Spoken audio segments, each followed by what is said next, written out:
श्री सच्चिदानंद सद्गुरु साईनाथ महाराज की जय।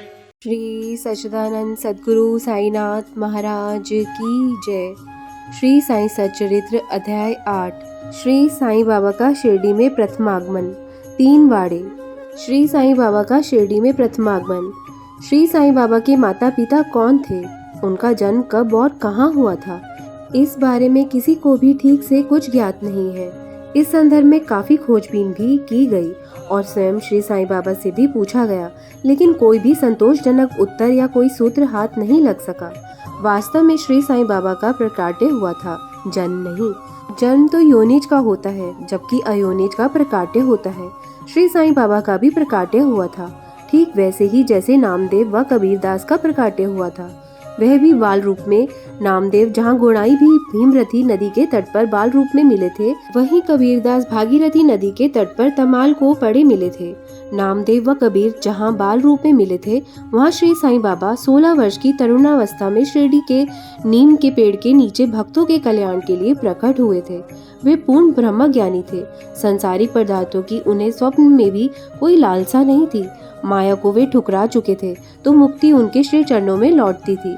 शिरडी गांव की एक वृद्धा स्त्री ने श्री साईं बाबा के बारे में वर्णन करते हुए बताया कि एक तरुण स्वस्थ फुर्तीला व अतिशय सुंदर बालक नीम के पेड़ के नीचे उन्हें समाधिस्थ दिखाई दिया। उसे सर्दी, गर्मी और बरसात की जरा भी परवाह नहीं थी। इतनी छोटी आयु में एक तरुण को तपस्या करते देख लोगों को बड़ा आश्चर्य हुआ। वह तरुण दिन में किसी से भी नहीं मिलता था, रात्रि में भी वह निर्भीकता से भ्रमण करता था। लोग उस तरुण के बारे में आश्चर्यचकित होकर इधर उधर लोगों से पूछते फिरते थे कि तरुण का आगमन कहाँ से हुआ है। उस तरुण का शारीरिक सौंदर्य ऐसा था कि जो कोई भी उसे एक बार देख लेता था, वह सम्मोहित सा हो जाता था। वह तरुण हमेशा नीम के पेड़ के नीचे बैठा रहता था। उसका आचरण किसी महात्मा से कम नहीं था। वह त्याग व वैराग्य की प्रतिमा ही था। एक बार एक आश्चर्यजनक घटना घटी। घटना के अनुसार एक भक्त पर भगवान खंडोबा का संचरण हुआ। लोगों ने शंका समाधान की दृष्टि से खंडोबा से पूछा, हे देव, बतलाइए कि इस तरुण के माता पिता कौन है और इसका आगमन कहाँ से हुआ है।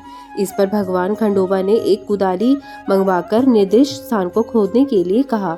जब वह स्थान पूरी तरह खोद दिया गया तो वहाँ एक पत्थर के नीचे कुछ ईंटें मिली। पत्थर व ईंटों को हटाया गया तो वहाँ एक दरवाजा दिखाई दिया, जहाँ 4 दीपक जल रहे थे। उस दरवाजे का रास्ता एक गुफा में जाता था, जहाँ गाय के मुख के आकार की इमारत, लकड़ी के तख्ते, मालाएं आदि दिखाई दी। भगवान खंडोबा बोले कि इस तरुण ने इस स्थान पर 12 वर्ष तक तप किया है। तब लोग उस तरुण से ही प्रश्न करने लगे, लेकिन उस तरुण ने बात को यह कहकर टाल दिया, ये मेरे गुरुदेव की पवित्र भूमि है जो मेरे लिए पूजनीय है। तब फिर लोगों ने उस दरवाजे को पहले की तरह ही बंद कर दिया। जिस तरह अश्वत्थल और आदोम्बर के पेड़ों को पवित्र माना जाता है, उसी तरह नीम के पेड़ को भी श्री साईं बाबा ने उतना ही पवित्र माना और उससे प्रेम किया। जिस नीम के पेड़ के नीचे श्री साईं बाबा तप करते थे, उस स्थान को व पेड़ को न केवल मालसापति बल्कि अन्य भक्तजन भी गुरु का समाधि स्थल समझकर सदैव ही नमन किया करते थे। 3 वाड़े। बाद में नीम के पेड़ के इर्द गिर्द की भूमि हरि विनायक साठे ने खरीद कर वहाँ एक काफी बड़ा भवन बनवाया, जिसे साठे वाड़ा के नाम से जाना गया। वह वाड़ा शिरडी के बाहर से आने वाले यात्रियों के लिए विश्राम स्थल था और वहाँ अक्सर ही भीड़ लगी रहती थी। नीम के पेड़ के नीचे चारों तरफ एक चबूतरा बनाया गया। उस चबूतरे पर भक्तजन उत्तर की ओर मुंह करके बैठा करते थे। चबूतरे के पास ही सीढ़ियों के नीचे दक्षिण की ओर एक छोटा सा मंदिर बना है। श्री साईं बाबा के भक्तों की ऐसी मान्यता है कि जो भक्त चबूतरे पर बृहस्पतिवार व शुक्रवार के दिन संध्या समय धूप, अगरबत्ती आदि जलाते हैं, वे भगवान के कृपा पात्र बनते हैं तथा उनका जीवन सुखमय रहता है। साठेवाड़ा काफी पुराना होने के कारण जीर्ण शीर्ण अवस्था में था, जिसका जीर्णोद्धार श्री साईं बाबा संस्थान शिरडी द्वारा करवाया गया। साठेवाड़े के जीर्णोद्धार के कुछ समय पश्चात ही एक अन्य वाड़े का निर्माण किया गया। उसका नाम दीक्षित वाड़ा रखा गया। इस वाड़े का निर्माण कानूनी सलाहकार काका साहेब दीक्षित ने करवाया था। कहते हैं कि जब काका साहेब इंग्लैंड में थे, तब एक दुर्घटना में उनके पैर में चोट आई थी। काफी उपचार करवाने के बाद भी उनके पैर की चोट ठीक नहीं हुई।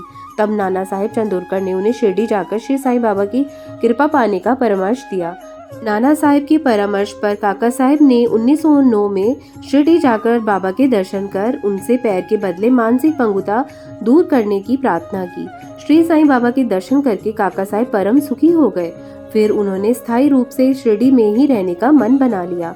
इसी दौरान उन्होंने इस वाड़े का निर्माण करवाया था। हेमाडपंथ के मूल ग्रंथ अनुसार दीक्षित वाड़े का शिलान्यास 9 दिसंबर 1910 को किया गया था। उसी दिन 2 अन्य बातें भी हुई। पहली ये कि दादा साहब खारपड़े को घर लौटने की बाबा से अनुमति मिल गई। दूसरी बात ये हुई कि चावड़ी में रात्रि के समय आरती प्रारंभ हुई। कुछ समय के पश्चात जब दीक्षित वाड़े का निर्माण कार्य संपूर्ण हो गया तब 1911 में रामनवमी के दिन इसका विधिवत उद्घाटन कर दिया गया। इसी तरह एक अन्य वाड़ा जो शाही भवन ही था का निर्माण नागपुर के सुप्रसिद्ध श्रीमंत बूटी ने करवाया। इस भवन निर्माण में काफी धन लगा था। इस वाड़े का निर्माण करवाकर बूटी ने अपनी धन संपदा को सार्थक माना। श्री साईं बाबा की समाधि इस स्थान पर है, इसलिए यह वाड़ा समाधि मंदिर के नाम से जग विख्यात है। जहाँ श्री साईं बाबा का समाधि मंदिर है वहाँ पहले एक बगीचा था। उस बगीचे के पौधों को स्वयं श्री साईं बाबा सींचा करते थे और उसकी देखरेख भी करते थे। सब वाड़ों में साठे वाड़ा ही सबसे पुराना है। जहाँ आज 3 वाड़े बने हैं वहाँ कभी एक कुटिया भी नहीं थी। यह सब श्री साईं बाबा की कृपा का ही प्रतिफल है। ओम साई नमो नमः। ओम साई राम। ओम साई राम। आगे हम अध्याय 9 का अध्ययन करेंगे। तब तक साई स्मरण करते रहिए, अच्छे कार्य करिए, किसी का दिल ना दुखाइए, अपनी आस्था बढ़ाइए और बाबा की भक्ति में रम जाइए और कुछ काम नहीं आएगा। ओम साई राम। जय साई राम।